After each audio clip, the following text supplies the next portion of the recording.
vos dizer que eu escrevi um livro, mas eu não escrevi um livro a falar de mim. Eu não escrevi um livro... Eu não escrevi um livro para mim. Eu escrevi um livro vosso.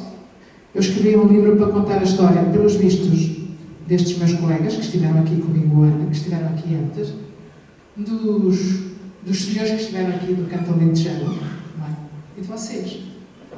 Eu escrevi um livro que nos vai um bocado... Deixa eu ver se isto dá. Eu escrevi um livro de uma preocupação que acho que acaba por ser uma preocupação de todos e que às vezes nós olhamos para ela de uma forma, se calhar que nos contaram a história de uma forma diferente, se calhar que não nos contaram a história certa. Porque Adão quando pediu a Eva, Adão pediu porque estava só.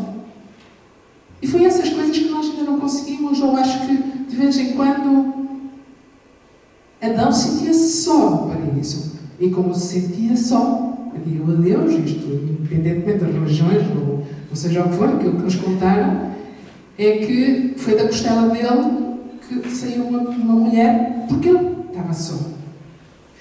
Agora o problema, e por isso é que Eva vai devolver a costela a Adão. Porquê que Eva devolve a costela a Adão?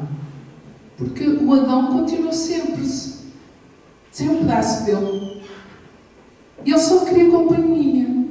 E ele só queria sentir-se inteiro, como todos nós queremos sentir-nos inteiros. Ele só queria sentir-se amado. Ele só queria o bocadinho que lhe faltava. E o bocadinho que lhe faltava era a Eva. Mas a Eva de tão importante que ela era, a Eva de tão importante que ela é, porque sim, nós mulheres somos muito importantes. E somos importantes para todo Adão. Todo Adão nasce de uma mulher. Por isso, também esse Adão, essa Eva não entendeu a importância. Essa Eva distraiu-se com a serpente. Essa Eva distraiu-se com a abundância do paraíso. Com tudo o que havia à sua volta, era tudo. Mas só queria aquilo que não tinha. E é isso que nós fazemos muitas vezes. Não conseguimos olhar para aquilo que está à nossa volta e o que é que procuramos? Procuramos o que não há. E desde pequeninas começamos a sentir-nos diferentes, a sentir-nos a lutar por aquilo que queremos. Desde pequeninas que as nossas mães estão sempre a exigir de nós mais e mais e mais. Porque foi assim. Sempre foi assim. E neste livro, pode não ser um manual que nunca nos deram, mas neste livro, aquilo que é ir às origens, é perceber desde a origem. Talvez este seja o manual que nunca nos deram, aquele manual que tantas vezes procuramos, um manual para pais. É um livro que pode estar aqui a escrever a tua história. Aqui, através da Eva e Adão, tem duas personagens, Eva e Adão, que vêm aqui para perceber o que é que aconteceu desde que eles saíram do paraíso e vão encontrar a Maria e o José. Esta personagem tem duas crianças, a Maria e o José, e vão ver o sofrimento da Maria e do José em famílias completamente diferentes. Uma Maria que vive com uma mãe que está sempre a trabalhar, sempre ocupada e não tem tempo para a Maria. Um José que vive numa família em que a mãe acredita que ele vai ser príncipe, vai encontrar uma princesa, por isso ele não precisa fazer nada, apenas precisa de encontrar a princesa que ele vai... Mas depois tem os modelos em casa. E que modelos são esses?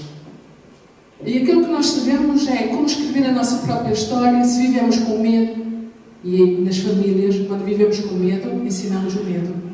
Se vivemos em conflito, sempre que vivemos em conflito, geramos conflito. E se vivemos em paz, plantamos paz. E é isso que, com este livro, pretendo. Porque a paz que queremos ver no mundo começa quando uma mãe abraça o seu filho e lhe ensina, com o seu próprio exemplo, que o amor é sempre mais forte que o medo.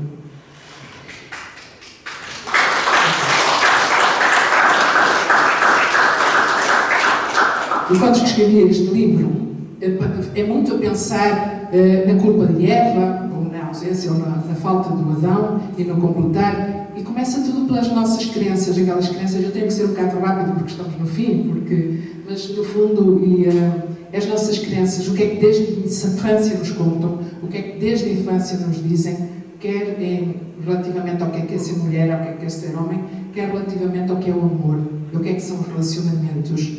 E quando nós começamos a mudar as nossas crenças, vamos começar a mudar a nossa atitude. E não foi fácil eu escrever este livro. E não foi fácil transformar para este livro algumas das vivências sentidas e algumas das experiências que eu também acompanho por ser professora há 30 anos.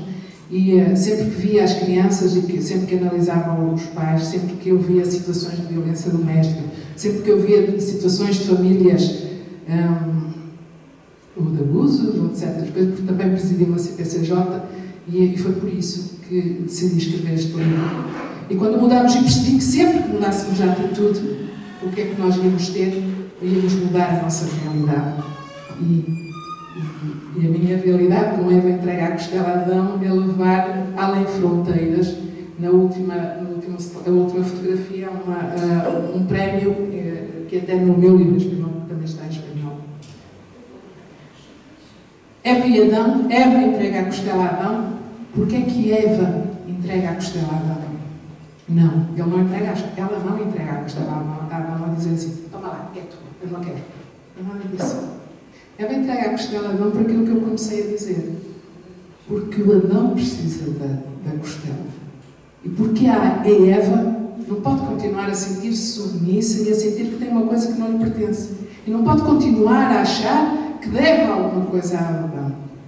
Por isso, Eva entrega a costela a Adão, porque temos que voltar à união, temos que voltar ao amor, temos que voltar a olhar para as nossas famílias, e a família começa no Adão e na Eva. Depois vem os filhos. Mas esses filhos também vão ser Adão e Eva.